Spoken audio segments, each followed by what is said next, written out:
شاب راح الصيدلية وسأل الصيدلي: هي أنواع الكوندوم بالآن؟ الصيدلي قال له: عندي فيجن وعندي ناعم وعندي طعم الفراولة. الشاب قال له: اديني 2 من كل نوع. الصيدلي قال له: 6 مرة واحدة، أكيد هتكون مشغولة أوي الليلة.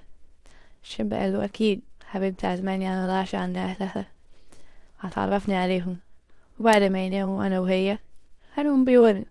صاحبنا وصل البيت دق على الباب، فتحت له البنت، قدمت لباباها ومامتها، سلم عليهم وهو موطي راسه، وبعدين قعدوا على السفرة عشان يتعشوا. تكلمه يرد عليها وهو موطي راسه، تلاقيه يرد عليها وهو موطي راسه. قالت له: حبيبي أنا ما كنتش أعرف إنك خجول أوي كده. قال لها: وأنا ما كنتش أعرف إن باباكي صيدلي.